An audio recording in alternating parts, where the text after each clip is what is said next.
Hello दोस्तों, NCERT M point में आपका स्वागत है। और हम बात करने वाले हैं क्लास 12 उत्तराखंड बोर्ड का जो मैथमेटिक्स का पेपर है उसके मोस्ट इंपोर्टेंट एमसीक्यू के बारे में हम बात करेंगे, तो आपको वीडियो में बने रहना है। तो स्टार्ट करते हैं फर्स्ट क्वेश्चन को।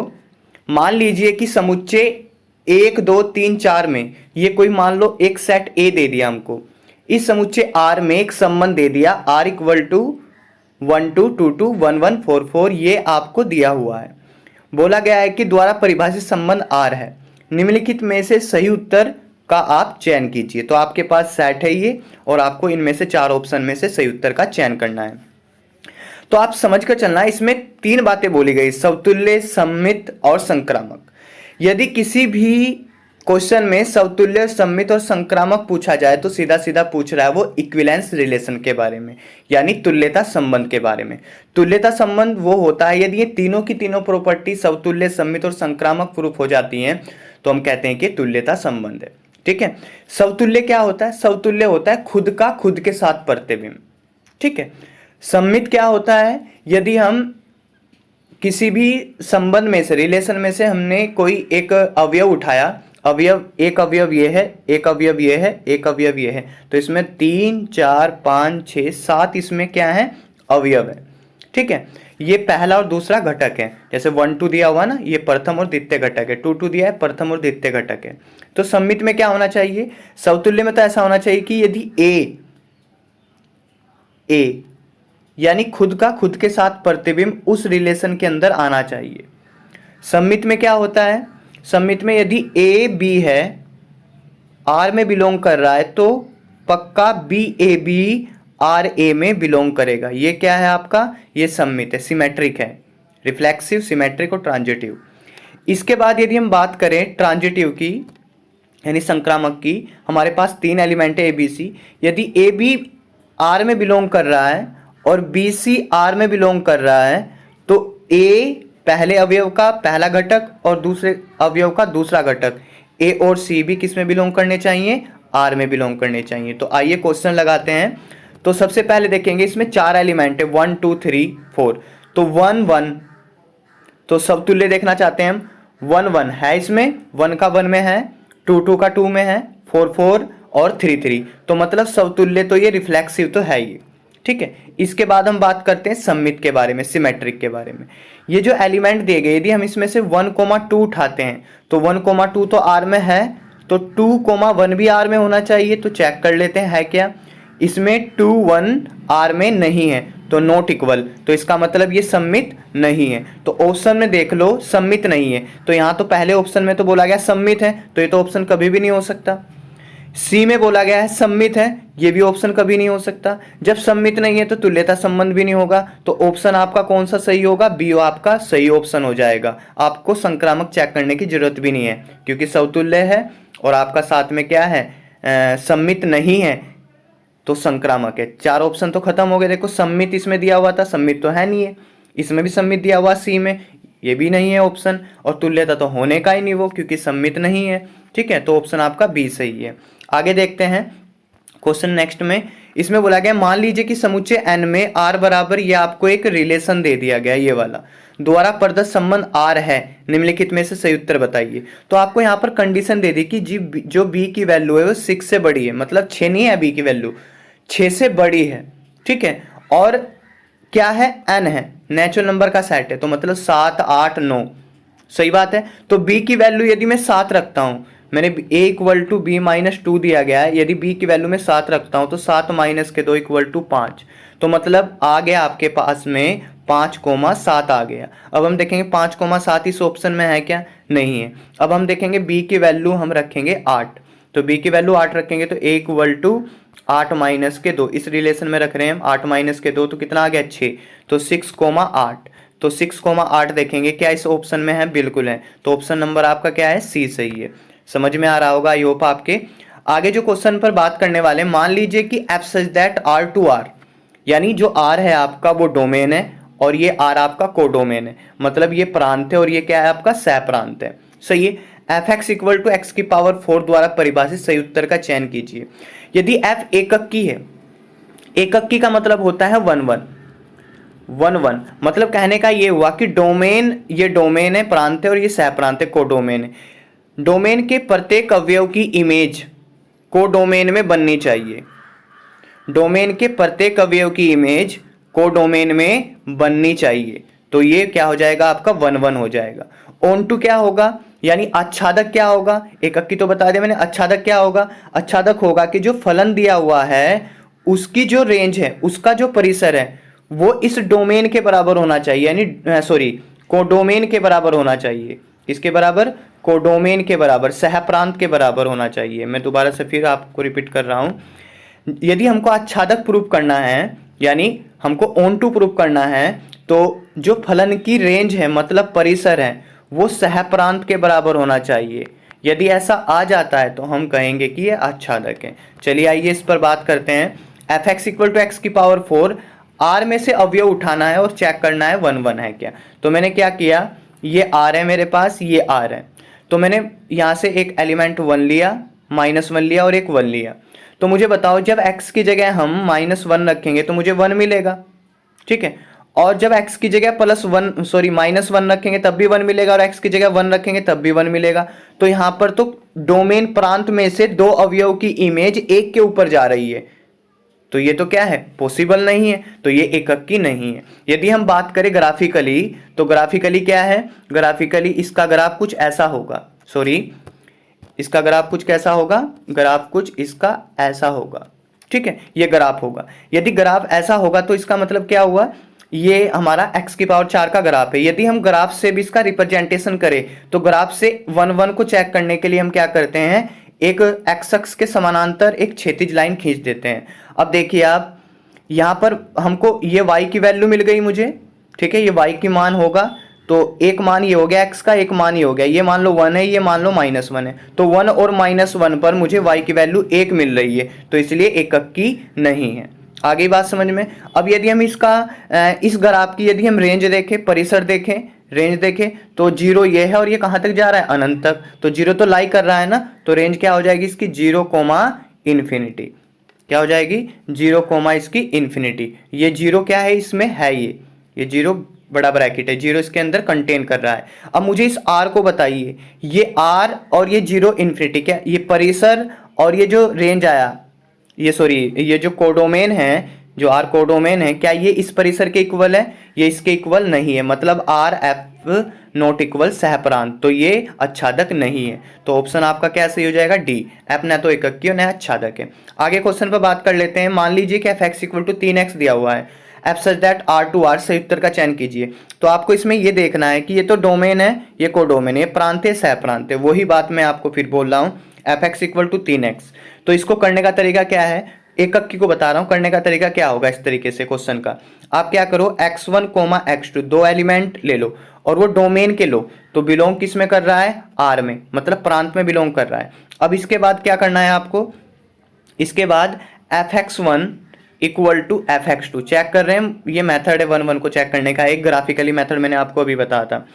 इसके बाद क्या होगा, इसके बाद हो जाएगा हमारे पास fx2, तो ये आ जाएगा 3x1, ये आ जाएगा 3x2, तो 3 से 3 कैंसिल, तो x1 बराबर क्या आ गया, x2। यदि इक्वल हो जाता है तो क्या है, ये एकक की है। ये कौन है, ये एकक की, पूरा डेफिनेटली हमारा ये हमको मिल चुका है, तो एकक की तो है ये। अब हम किसकी बात कर लेते हैं, अब हम आच्छादक की बात कर लेते हैं। आच्छादक को प्रूफ करने के लिए हम ट्रिक लगाते हैं, fx equal to Y, fx की जगह कौन है, 3x इक्वल टू वाई, और x इक्वल टू कौन आ गया, y/3। अब जो y का मान है वो हमको सह प्रांत से उठाना है, और सह प्रांत कौन है आपका r, तो y r में बिलोंग कर रहा है, तो y का प्रत्येक मान x के किसी ना किसी मान से जरूर इमेज बनाएगा, प्री इमेज बनाएगा, तो इसका मतलब क्या है, ये आच्छादक भी है। तो f एकक की भी है और आपका आच्छादक भी है, ठीक है, इतना आपको समझ में आ गया होगा, f एकक की भी और आपका आच्छादक भी। यदि हम ग्राफ से डिनोट करें तो fx equal to 3x graph ऐसे होगा लाइन पे, तो आप हॉरिजॉन्टल लाइन कोई भी खींच लो इस तरीके से, तो सबके मान क्या मिलेंगे, अलग अलग मिलेंगे, तो ये एकक की भी है। और रेंज भी यदि आप देखना चाहते हो, इसकी रेंज, ये r क्या है, सह प्रांत, यदि इसकी रेंज भी आप देखना चाहते हो तो रेंज कहाँ से आ रही है, -इन्फिनिटी से +इन्फिनिटी की तरफ रेंज आ रही है, मतलब ये दोनों सह प्रांत और सह प्रांत और इसकी जो रेंज है माइनस इन्फिनिटी से प्लस इन्फिनिटी ये वाली, तो ये भी क्या आपस में बराबर है, तो एकक की ओर ये आच्छादक है। आई होप आपको समझ में आया होगा। पर हम बात कर लेते हैं यहाँ पर एफ एक्स इक्वल टू ये दिया हुआ एफ ऑफ एफ एक्स बराबर होगा, तो इसको क्वेश्चन को सोल्व करने का तरीका क्या है, एफ ऑफ एफ एक्स, तो इसको बराबर हो जाएगा एफ ऑफ एफ एक्स।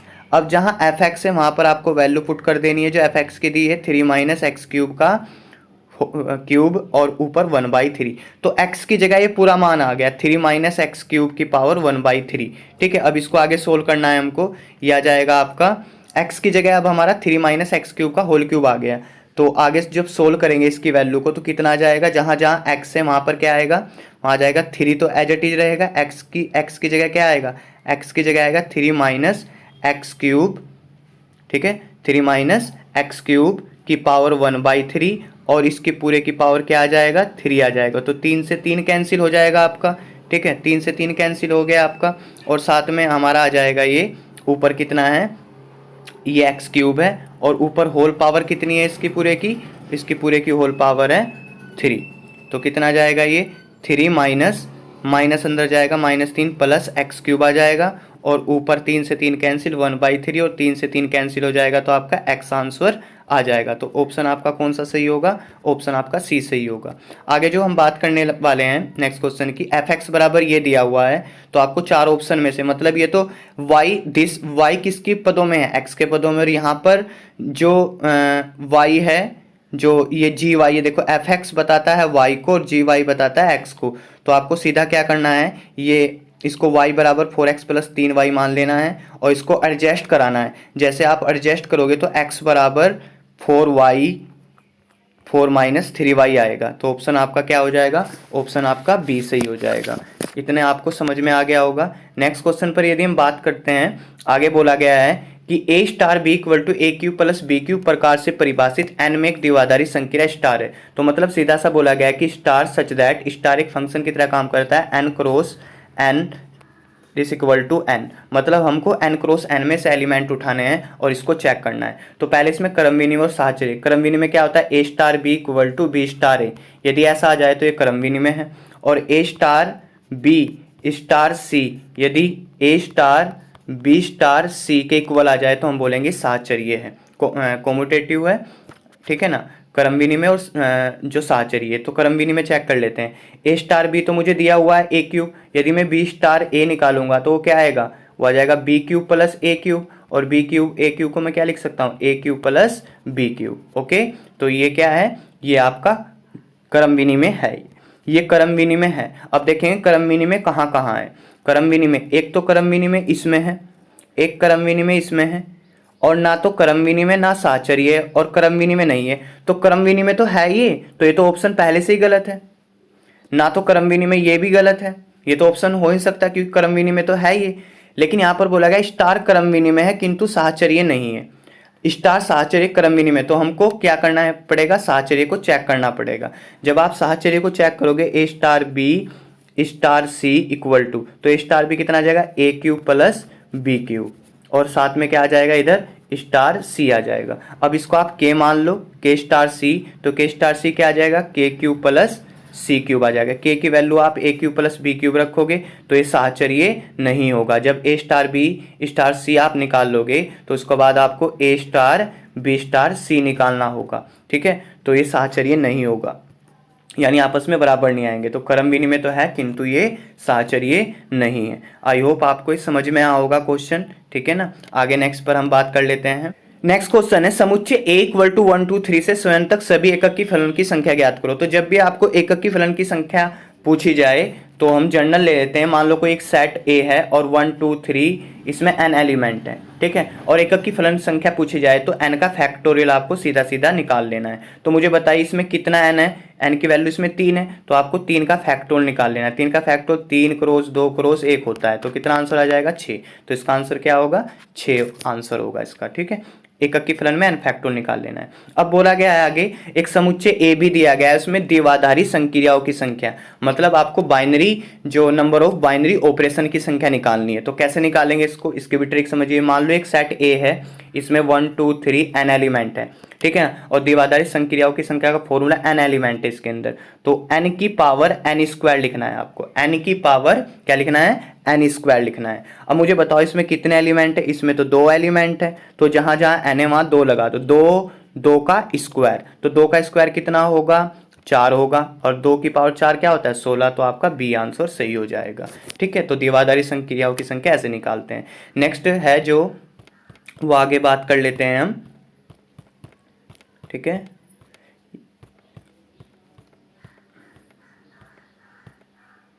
चलिए यहां बात करते हैं नेक्स्ट क्वेश्चन पर, डरना मत इंग्लिश से। Let R be a relation, R को एक संबंध दिया गया है over the set of natural number, और किस पर, एक जो प्राकृतिक संख्याओं का समुच्चय है उस पर एक संबंध आर दिया गया है। डिफाइंड है A B such that A B belong to R and A B से बड़ा है, तो हमको reflexive symmetric transitive and equivalence relation, मतलब समतुल्य सममित और संक्रामक और तुल्यता संबंध को लेना है। तो एन जो है हमारे पास जो एलिमेंट उठाएंगे हम, अवयव उठाएंगे, वो प्राकृतिक संख्या से उठाएंगे, ठीक है। और हमको पता है समतुल्य में खुद का खुद के साथ क्या होना चाहिए, रिलेशन बनना चाहिए। तो ए इज ग्रेटर ए, क्या खुद से बड़ा हो सकता है, नहीं हो सकता, स्वयं से कभी बड़ा नहीं हो सकता है, समतुल्य की कंडीशन है। मुझे ये रिलेशन दिया हुआ है, इस पर काम करना है, खुद से बड़ा नहीं हो सकता, यानी खुद के साथ प्रतिबिंब नहीं बन सकता, तो आपका रिफ्लेक्सिव तो नहीं है। अब सिमेट्रिक की बात कर लेते हैं। सिमेट्रिक यदि ए बी से बड़ा है तो बी को भी ए से बड़ा होना होगा। यदि हम n में से 2 एलिमेंट उठाते हैं 1 2, तो 2 1 से तो बड़ा है, बट 1 2 से बड़ा नहीं है, तो ये सिमेट्रिक भी नहीं है। ट्रांजिटिव के बारे में देख लेते हैं हम। ए बी सी 3 एलिमेंट है, यदि ए बी से बड़ा है, बी सी से बड़ा है, देखो ए क्या है, बी से बड़ा है, और बी किससे बड़ा है, सी से बड़ा है, तो डेफिनेटली ए सी से बड़ा होगा, पक्का ए सी से क्या होगा, बड़ा होगा। आप एलिमेंट लेकर देख लेना, ठीक है ना, आप एलिमेंट लेकर देख लेना तब पता लग जाएगा। ए बी से बड़ा है, बी सी से बड़ा है, तो डेफिनेटली ए सी से बड़ा होगा, तो आपका आंसर हो जाएगा सी, ट्रांजिटिव इसको बोलते हैं संक्रामक, ठीक है। आगे हम बात कर लेते हैं। Let R be relation defined over the set of natural number, A B दिया हुआ है और ए बराबर 2 भी दिया हुआ है। ए बी कहाँ से निकालने हैं आपको, प्राकृतिक संख्या से उठाने हैं, तो ए बराबर 2 भी दिया हुआ है। यदि हम इसको देखें, यदि ए की वैल्यू हम 1 रखें तो बी की वैल्यू 2 मिलेगी, ए की वैल्यू यदि 2 रखें हम तो इसकी वैल्यू बी मिलेगी, और ए की वैल्यू 3 रखे तो इसकी वैल्यू क्या मिलेगी, 6, तो इस तरीके से मिला, तो ये आर बन गया। तो मुझे क्या निकालना है, मुझे तो आर इनवर्स निकालना है। तो आर इनवर्स में क्या करेंगे, सबको चेंज कर देंगे, सबको क्या कर देंगे, चेंज कर देंगे, पहले घटक को दूसरे में, दूसरे को पहले में, मतलब आर इनवर्स का जो डोमेन था वो प्रांत हो जाएगा, जो प्रांत था वो कोडोमेन हो जाएगा। तो 2 1 4 2, तो इस तरीके से एलिमेंट आ जाएंगे, तो आपका ऑप्शन क्या हो जाएगा, बी सही हो जाएगा। इसके बाद बोला गया है कि f such that r to r be defined as fx equal to x की पावर 5। आपको 1 1 बताना है, 1 1 मतलब एककी बताना है, ऑन टू मतलब आच्छादक बताना है, ठीक है, ये आपको प्रूव करना है। तो सबसे पहले एककी देखने के लिए हम क्या करेंगे, एककी देखने के लिए वही fx1 बराबर fx2 ये करेंगे, तो x1 की पावर 5, x2 की पावर 5, 5 एक विषम संख्या है तो 5 को कैंसिल कर देंगे, तो x1 बराबर क्या आ जाएगा, x2। तो एककी तो ये है। अब हम चेक कर लेते हैं किसको, हम चेक कर लेते हैं आपके ऑन टू को। ऑन टू में क्या होना चाहिए, जो प्रांत है, सॉरी जो सह प्रांत है वो परिसर के बराबर आना चाहिए, मतलब जो रेंज है वो सह प्रांत के बराबर आनी चाहिए, परिसर सह प्रांत के बराबर आना चाहिए। तो उसके लिए क्या मेथड अपनाते हैं, F X equal to Y लेते हैं, और यहाँ से एफ एक्स की जगह कौन, एक्स की पावर 5 वाई, तो यहाँ से कितना आ जाए, तो यहाँ से x की पावर 5 इक्वल टू वाई आ गया, तो हम x इक्वल टू क्या लिख सकते हैं, y की पावर 1/5। अब y आपको कहाँ से उठाना है, r से उठाना है, तो y को यदि आप y की वैल्यू आप सहप्रांत से उठाओगे, इस सहप्रांत से उठाओगे आप, तो यहाँ पर वैल्यू रखोगे तो x कहीं ना कहीं पर एक प्रीमेज जरूर बनेगी। तो ये क्या है, ये आपका F11 भी ऑन टू, मतलब एककी भी, और आपका क्या है, ये आपका आच्छादक भी है, ठीक है ना, ये आपकी समझ में आया होगा। आगे हम नेक्स्ट क्वेश्चन पर बात कर लेते हैं। आगे बोला गया है एक सेट दे दिया ABC, the number of binary operation, मतलब द्विआधारी संख्याओं की संख्या पूछी है। तो वो बेहद आसान है, n की वैल्यू कितनी है, 3 है, तो n का स्क्वायर होता है, तो 3 का स्क्वायर 2, तो 3 का स्क्वायर कितना हो गया, 9 हो गया, तो 3 की पावर 9, तो ऑप्शन आपका डी सही हो जाएगा। ठीक है, आगे बात कर लेते हैं। Let us defined a relation R in R, मतलब एक रिलेशन दे दिया गया, एक रिलेशन दे दिया गया आर टू आर में एक रिलेशन दे दिया गया, और ए रिलेटेड बी है, तो if A is greater to B then R, reflexive होगा, ट्रांजिटिव होगा, सिमेट्रिक होगा। तो ये चीज़ें आपको देखनी है, तो यहाँ पर समझ कर चलना आप जरा।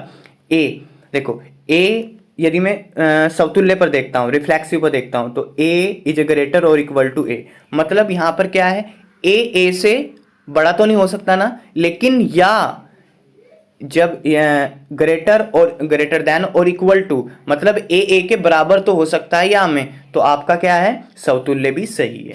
ठीक है, इसके बाद हम देखते हैं क्या ये सिमेट्रिक है। तो मुझे बताओ, ए बी से बड़ा है, चलिए ए बी से बड़ा है, बी ए से बड़ा होना चाहिए, तब क्या होगा, सिमेट्रिक होगा। ये आ रही बात क्या आपकी समझ में, ये वाली क्या होना चाहिए, ये सिमेट्रिक होना चाहिए। तो हम देखते हैं क्या इस सिमेट्रिक, यदि हम वैल्यू ले लेते हैं, मान लो हमने कोई वैल्यू ले ली कि 2 1 से बड़ा है, ठीक है, 2 1 से बड़ा है, और क्या 1 2 से बड़ा होगा, नहीं होगा, तो ये सिमेट्रिक नहीं है। ठीक है, ये सिमेट्रिक नहीं है। अब समतुल्य पता लग गया हमको, समतुल्य है, लेकिन सिमेट्रिक ये बिल्कुल नहीं है, सिमेट्रिक तो है नहीं है। अब देख लेते हैं सिमेट्रिक किस किस में नहीं है, तो यहाँ तो neither transitive no reflexive but symmetric, तो सिमेट्रिक तो ये है ही नहीं, तो ये तो ऑप्शन कभी भी नहीं हो सकता। Symmetric transitive but not reflexive, reflexive तो है, रिफ्लेक्सिव तो है, हमने अभी चेक किया, तो ये भी ऑप्शन नहीं हो सकता। ठीक है, अब इसके बाद जब ये सिमेट्रिक नहीं है तो इक्विवेलेंस रिलेशन भी नहीं है, ये रिफ्लेक्सिव है लेकिन सिमेट्रिक नहीं, ट्रांजिटिव चेक करने की जरूरत भी नहीं है, तो ऑप्शन आपका क्या हो जाएगा, बी बिल्कुल सही हो जाएगा। नेक्स्ट क्वेश्चन पर बात कर लेते हैं। यहाँ पर बोला गया आइडेंटिटी एलिमेंट, आइडेंटिटी एलिमेंट किसको बोलते हैं, तत्समक अवयव को बोलते हैं।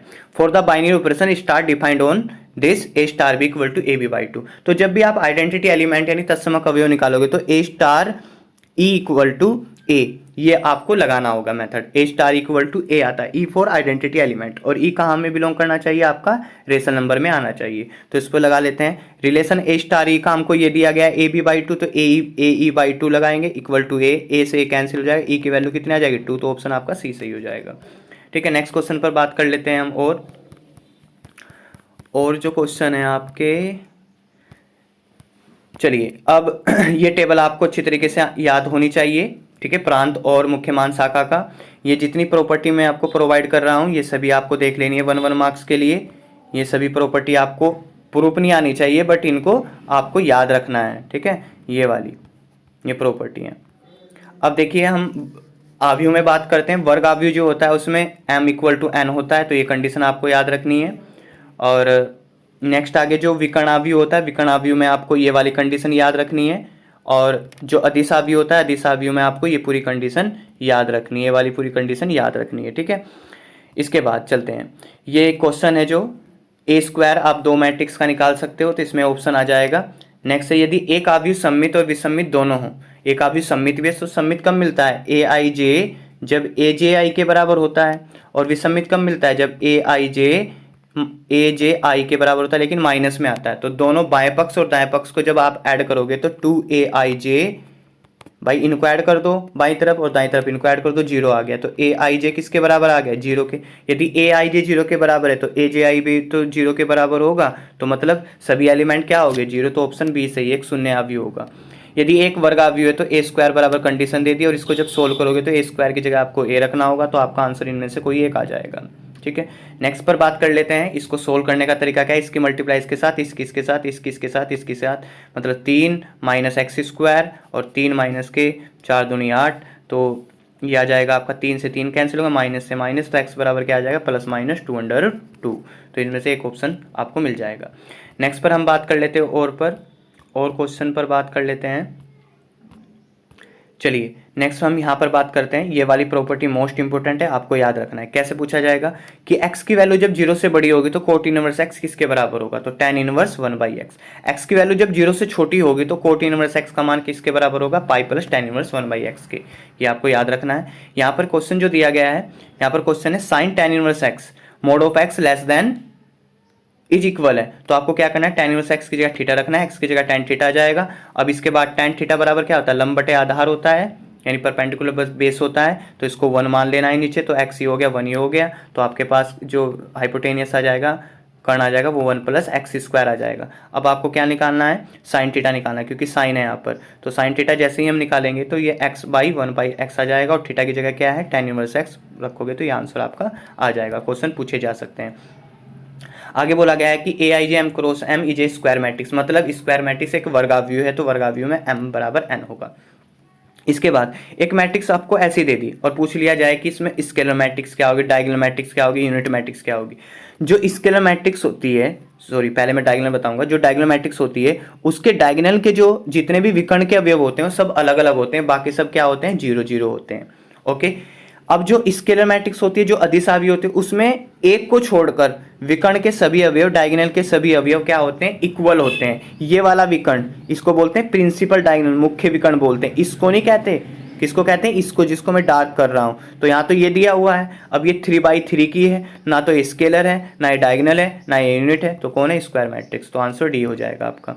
नेक्स्ट क्वेश्चन जो दिया गया है, ये जो दो मैट्रिक्स आपस में बराबर है तो x और y की आपको वैल्यू फाइंड करनी है। साथ में x और y की वैल्यू, क्योंकि 2x + y किसके बराबर होगा, 7 के, 4x किसके बराबर है, x + 6 के, तो ये x की वैल्यू तो 2 आ गई, ठीक है, x की वैल्यू आपकी 2 आ गई। यदि 4x को किसके, x + 6 के बराबर रखोगे, अब यहाँ से आप y की वैल्यू 2x + y = 7 जब रखोगे तो x की जगह 2 रखोगे, 2 दूनी 4 हो जाएगा, है ना, तो y की वैल्यू 3 आ जाएगी। अब इसके बाद वो पूछ लेगा x + y की वैल्यू बताइए, तो 3 और 2 5, ऑप्शन में 5 होगा, ठीक है। अब इसके बाद द मैट्रिक्स इज, मैंने अभी बताया यदि डायगोनल के एलिमेंट अलग अलग हों, डायगोनल के एलिमेंट अलग अलग हों और सभी अदर 0 हों तो उसको विकर्णावयव डायगोनल मैट्रिक्स बोलते हैं। तो ऑप्शन में कहीं डायगोनल मैट्रिक्स नहीं है, तो कौन है, एक तो आइडेंटिटी मैट्रिक्स तो ये है ही नहीं, आइडेंटिटी मैट्रिक्स तो ये है ही नहीं। इसकी सिमेट्रिक मैट्रिक्स क्या होती है, जिसको बोलते हैं विषम सममित आव्यूह। विषम सममित आव्यूह की प्रॉपर्टी ये होती है कि विकर्ण के सभी अवयव क्या होते हैं, 0 होते हैं, तो इसकी सिमेट्रिक्स भी नहीं आएगी। अब सिमेट्रिक मैट्रिक्स क्या होती है, जो विकर्ण आव्यूह होता है, ध्यान समझना, जो विकर्ण आव्यूह होता है, जो डायगोनल मैट्रिक्स होती है वो ऑलवेज क्या होती है, सिमेट्रिक मैट्रिक्स होती है। तो ऑप्शन क्या हो जाएगा आपका, बी हो जाएगा। तो आप A' बराबर ए बी करके देख सकते हो।